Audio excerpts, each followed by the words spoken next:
Hello guys, कैसे हैं आप लोग। मुझे उम्मीद है कि आप लोग बहुत ही अच्छे होंगे। Plus size miss adventure in love के एपिसोड नंबर 6 में आपका स्वागत है। इसके पिछले एपिसोड के व्यू बहुत ही ज्यादा कम हो गए हैं, तो इस बार मैं 6th एपिसोड एक्सप्लेन कर रहा हूं। अगर अभी भी व्यू कम आते हैं तो इसे मैं यहीं पर स्टॉप कर दूंगा। तो प्लीज वीडियो को हाइप करें और चैनल को सब्सक्राइब करें और प्लीज नीचे कमेंट और वीडियो को लाइक करें। चलिए स्टार्ट करते हैं। पिछले एपिसोड में देखा था कि यहाँ पर जो कोदो है वो पेड़ पर चढ़कर बैलून को उतार रही थी, फिर वो नीचे गिर गई जिसकी वजह से उसकी पैंट फट गई थी। जहाँ पर डिटेक्टिव ने उसकी हेल्प की थी, अब वो उसे घर लेकर आ गया है। जहाँ उसकी मॉम पूछती है कि यूमी को तुम कहाँ पर थी इतने देर से, तो वो कहती है कि मैं ठीक हूँ, मैं जो हूँ पार्क में गई थी। वो बोलती है कि ये इंसान कौन है जो तुम्हारे साइड में खड़ा है, तो वो बताता है कि मैं एक डिटेक्टिव हूँ और मैं यहाँ पर चेक करने के लिए आया हूँ। अगर आप चाहें तो मैं यहाँ पर कुछ सर्च कर सकता हूँ। तो उसकी मॉम कहती है कि आप क्या सर्च करना चाहते हैं। तो उसकी मॉम जो होती है यहाँ बहुत ज़्यादा चौंक जाती है, क्योंकि डिटेक्टिव देखकर वो बहुत ज़्यादा घबरा जाती है और बोलती है कि वो आप क्या सर्च करना चाहते हैं। तो वो कहता है कि मैं बस कुछ क्लू सर्च करूँगा कि यहाँ पर कोदो की मौत कैसे हुई थी, क्या सच में सुसाइड था या मर्डर था। कोदो की मॉम देखती है कि पड़ोसी सब देख रहे हैं यहाँ पर, इसलिए वो कहती है जल्दी से डिटेक्टिव को कि आप अंदर आ जाइए जल्दी से, क्योंकि पड़ोसी देखेंगे तो बहुत कुछ बोलेंगे। अब कोदो और डिटेक्टिव दोनों यहाँ पर अंदर आ जाते हैं और यहाँ पर डिटेक्टिव जो होता है वो चारों तरफ देखने लग जाता है और उसकी मॉम यहाँ पर बोलती है कि आप वैसे देखना क्या चाहते हैं। तो वो बोलता है कि यहाँ बहुत बड़ा मिरर लगा हुआ है, ये क्यों लगा हुआ है। तो वो बताती है कि ये मिरर इसलिए लगा है क्योंकि मेरी बेटी ने इसे लगाया है, पर पहले वो मिरर बिल्कुल भी पसंद नहीं करती थी, सब मिरर को तोड़ दिया करती थी, इसलिए मैंने मिरर लाना बंद कर दिया था। डिटेक्टिव कहता है कि वैसे वो मिरर को तोड़ क्यों देती थी। तो वो बोलती है कि एक्चुअली वो अपने बॉडी को देखकर उसे बहुत ही अजीब लगता था, इसलिए वो गुस्से की वजह से मिरर को तोड़ दिया करती थी। बट अभी ये मिरर जो है उसने ही ऑनलाइन से मंगवाया है। जब से उसे होश आया है तब से वो ऑनलाइन प्रोडक्ट बहुत सारा मंगवाती है और उसे यूज करती है। डिटेक्टिव जो है यहाँ कोदो के रूम के पास जाता है और कहता है कि क्या मैं अंदर आ सकता हूँ। कोदो कहती है कि नहीं, ये लड़की का रूम है तो तुम अभी अंदर नहीं आ सकते हो, मुझे कुछ ठीक करना है। वो बहुत देर तक यहीं पर खड़ा रहता है और फिर वो सोचता है कि नहीं, अब मैं अंदर आ जाता हूँ, बहुत देर हो चुका है। जब रूम के अंदर जाता है तो देखता है कि उसके बहुत सारे कपड़े यहाँ पर बिखरे पड़े होते हैं।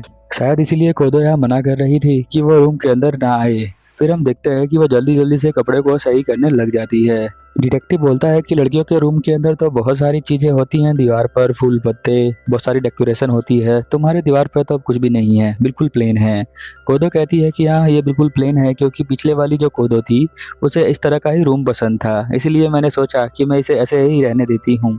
यहाँ डिटेक्टिव मिनामी कहता है कि तुम्हें कुछ याद आता है, कुछ झलक आती है पुरानी, तो मुझे बता सकती हो।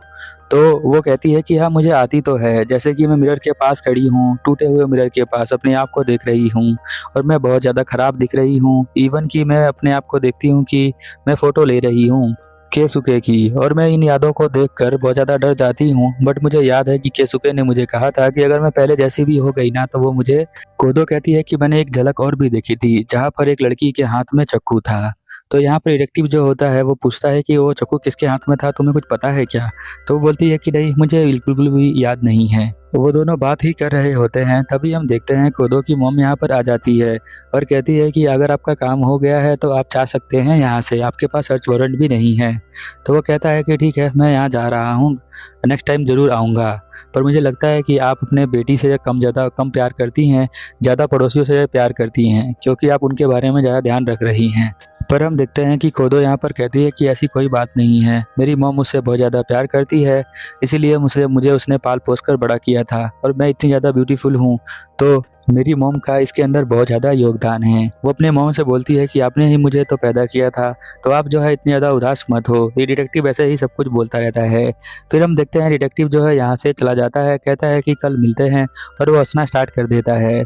फिर हम देखते हैं डिटेक्टिव जो है घर के बाहर जा रहा होता है, तभी पीछे से कोदो आती है। वो कहती है मिनामी रुकिए, मैं आपका जैकेट लेकर आई हूँ। जब यहाँ पर मिनामी जैकेट पहनता है तो बहुत ज़्यादा लूज होती है, क्योंकि इसे कोदो ने पहन लिया था, इसीलिए। कोदो बताती है कि अगर मुझे कुछ और झलक याद आती है तो मैं अपने पास्ट की झलक के बारे में आपको बता दूंगी, जिससे कि आपकी हेल्प हो जाए और आप जो है इस केस को सॉल्व कर पाएं। मिनामी कहता है कि हाँ, मुझे तुम्हें प्रोटेक्ट करने के लिए मुझे हर बात पता होनी चाहिए, और मैं चाहता हूँ कि तुम भी चलो जहाँ पर तुमने पहली बार तुम्हारा एक्सीडेंट हुआ था, उस जगह को तुम देखकर तुम्हें कुछ याद आ सकती है। क्या पता वहाँ जाने पर तुम्हारी मेमोरीज के अंदर कुछ और झलक आ जाए, जिससे कि हमारी कुछ हेल्प हो जाए। वो कहती है कि ठीक है, आप कहते हैं तो मैं जो हूँ चलूँगी। तो वो कहता है ठीक है, हम जो है तुम्हारे एक्सीडेंट वाले टाइम पे ही चलेंगे, जो कि 4 बजे का है। मिनामी जब उससे बात कर रहा होता है तो बार बार वो अपनी खूबसूरती की तारीफ करने लग जाती है, जिसकी वजह से यहाँ मिनामी उसके नाक को दबाता है और कहता है मेरी बात सुनो, कल हम 4 बजे चलेंगे संडे को, तुम जहाँ पे जब तुम्हारा सुसाइड वाला अटेम्प्ट किया था तुमने वहीं पर चलेंगे। कोदो कहती है कि मैं आपकी बात अच्छी तरह से समझ चुकी हूँ, तो ठीक है, कल हम जो है चलेंगे वहाँ पर। अब हम देखते हैं डिटेक्टिव और उसका जो जूनियर होता है वो दोनों गाड़ी में कोदो को लेकर जा रहे होते हैं। कोदो को बिल्कुल भी पता नहीं होता कि वो कहाँ पर जा रही है। वो थोड़ी देर बाद शाम को पहुंच जाते हैं उस लोकेशन पे। यहाँ पर जो कोदो है एक होटल के अंदर आई होती है, जो कि होटल बंद होता है। उसे देखकर उसे कुछ याद आता है, वो एकदम से घबरा जाती है।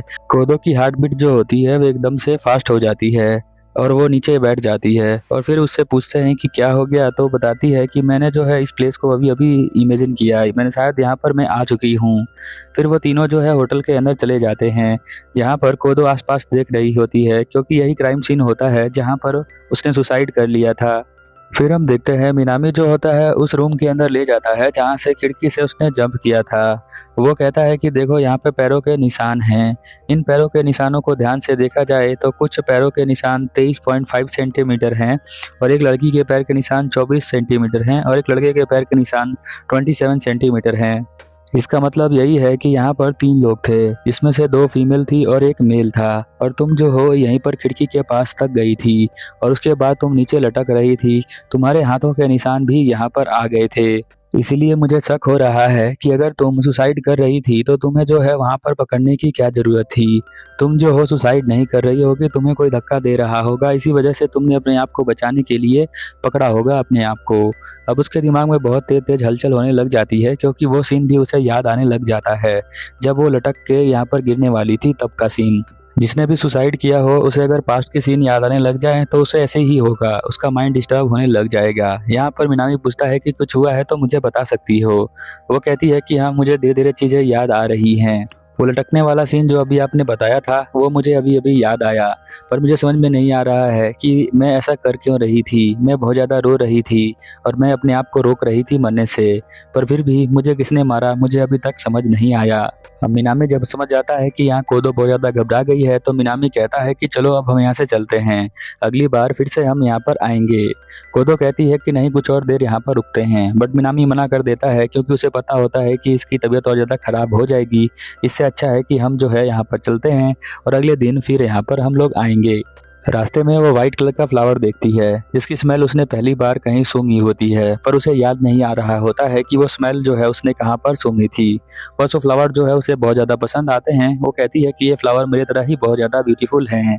कोदो मन में सोच रही होती है कि इस फ्लावर का जो सेंट है उसने कहाँ पर सूंघा है और उसे याद नहीं आ रहा था, बट वो सोच रही है कि सिर्फ वो बहुत ज़्यादा ब्यूटीफुल है, शायद उसी से वो स्मेल आ रही होगी। फिर हम देखते हैं कि वो वाइट फ्लावर को यहाँ पर ले जाती है एक तोड़कर। घर पे आने के बाद उसे याद आता है कि हो सकता है वो सैंड की स्मेल यहाँ पर चीफ से आ रही हो। चीफ जब उसके पास पहली बार आए थे तो उसके हाथों में पसीने आने लग गए थे, पर फिर भी वो यहाँ पर भूल जाती है। वो सोचती है कि मैं पता लगा के रहूंगी कि ये जो है मेरा मर्डर हुआ था या फिर मैंने सुसाइड किया था, मुझे पता लगाना ही है।